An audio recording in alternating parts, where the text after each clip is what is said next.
আসসালামু আলাইকুম everyone, welcome back to my channel. আশা করছি সবাই ভালো আছেন। হাজির হয়ে গেলাম আরও একটি নতুন রেসিপি নিয়ে। আর আজ আমি আপনাদের তৈরি করে দেখাবো দারুণ মজার চকলেট স্পঞ্জ কেক। এই স্পঞ্জ কেকটা এতটাই বেশি মজার হয় যে মুখে দিলেই মিলিয়ে যায়।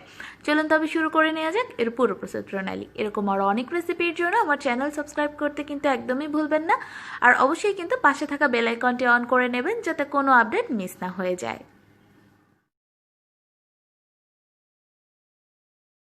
এই কেকটা তৈরির জন্য প্রথমে আমি একটা বলে 3টা ডিম ভেঙে নিচ্ছি। আর অবশ্যই কিন্তু ডিমগুলো রুম টেম্পারেচারে থাকতে হবে। চেষ্টা করবেন ফ্রিজে রাখা হয়নি এরকম ডিম ব্যবহার করতে। তাজা ডিম দিয়ে কিন্তু স্পঞ্জ কেকটা অনেক বেশি ভালো হয়। যদি ফ্রিজে রাখা থাকে সেক্ষেত্রে 1.5 থেকে 2 ঘন্টা আগে নামিয়ে পুরোপুরি রুম টেম্পারেচারে এনে তারপরেই কিন্তু ব্যবহার করবেন। ডিম যদি সামান্যতম ঠান্ডাও থেকে যায় তাহলেও কিন্তু কেকটা ফুলবে না, বরং চুপসে যাবে। এবার এই ডিমের মধ্যে আমি দিয়ে দিচ্ছি আধা কাপ প্লাস আরও 1/4 কাপ পরিমাণ চিনি।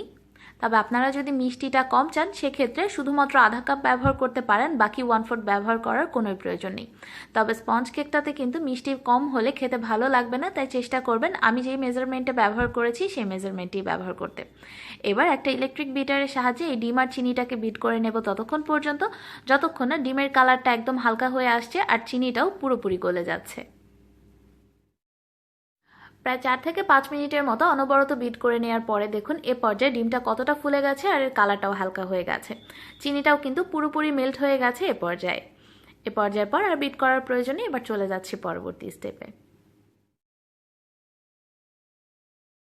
এবার এই ডিমের মিশ্রণের মধ্যে আমি নিয়ে নিচ্ছি 1/4 কাপ পরিমাণ সয়াবিন তেল। আপনারা চাইলে বাটারও ব্যবহার করতে পারেন। বাটার ব্যবহার করলে বাটারটাকে মেল্ট করে নিয়ে অবশ্যই রুম টেম্পারেচারে আসার পর তারপর ব্যবহার করতে হবে। এবার শুকনো উপকরণগুলোকে নিয়ে নেব। আর শুকনো উপকরণ কিন্তু কোনোভাবেই চালা ছাড়া ব্যবহার করা যাবে না। এর জন্য প্রথমে আমি একটা চালি নিয়ে এর মধ্যে একে একে নিয়ে নিচ্ছি আধা কাপ পরিমাণ ময়দা। অবশ্যই ময়দাটাই ব্যবহার করবেন। নিচ্ছি 1/4 কাপ পরিমাণ কোকো পাউডার। আমি মালয়েশিয়ান কোকো পাউডারটা ব্যবহার করছি, আপনারা ক্যাডবেরিটাও ব্যবহার করতে পারেন। নিচ্ছি 1 চা চামচ পরিমাণ বেকিং পাউডার। বেকিং সোডা নিচ্ছি 1/2 চা চামচ পরিমাণ। স্পঞ্জ কেকে কিন্তু অবশ্যই আপনাকে বেকিং সোডা ব্যবহার করতে হবে।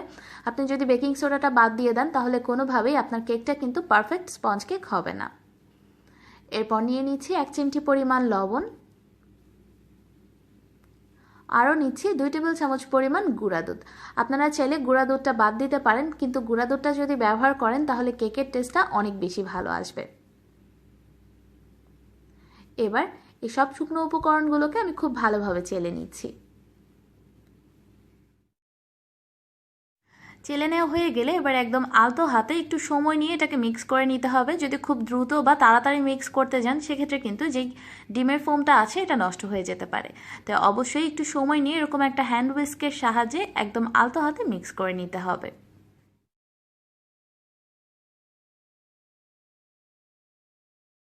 ভালোভাবে মিশিয়ে নেওয়ার পর এবার এর মধ্যে আমি দিয়ে দিচ্ছি 1 চা চামচ পরিমাণ ভ্যানিলা এসেন্স। চকলেট কেকে ভ্যানিলা এসেন্স ব্যবহার করলে খুব সুন্দর একটা স্মেল আসে। আপনারা চাইলে ভ্যানিলা এসেন্সটা কিন্তু তেলটা যখন দিয়েছিলাম তখনই দিয়ে দিতে পারেন। আমি ভুলে গিয়েছিলাম তাই পরে দিচ্ছি। এবার আবারও আলতো হাতে খুব ভালোভাবে মিশিয়ে নিচ্ছি। কেকের ব্যাটারটা রেডি। এবার কেকটাকে বেক করার জন্য এখানে একটা 7 ইঞ্চি মোল্ডে আমি খুব ভালোভাবে তেল ব্রাশ করে বেকিং পেপার বিছিয়ে নিয়েছি। আপনারা চাইলে এই কেকটা কিন্তু 8 থেকে 9 ইঞ্চি মোল্ডেও বেক করতে পারেন, সেক্ষেত্রে কেকটা ফ্ল্যাট হবে। আর যদি 7 ইঞ্চি মোল্ডে করেন সেক্ষেত্রে কেকের হাইটটা বেশি হবে। এবার একটু ওপর থেকে কেকের ব্যাটারটাকে আমি মোল্ডে ঢেলে নিচ্ছি। এবার কেকের মোল্ডটাকে আলতো হাতে একটু ট্যাপ করে নিচ্ছি যাতে এর মধ্যে কোনো ধরনের বাতাস বা বাবল না থেকে যায়। এখন কেকটাকে বেক করার জন্য চুলায় একটা প্যান বসিয়ে এর মাঝখানে আমি একটা কেকের স্ট্যান্ড বসিয়ে দিলাম।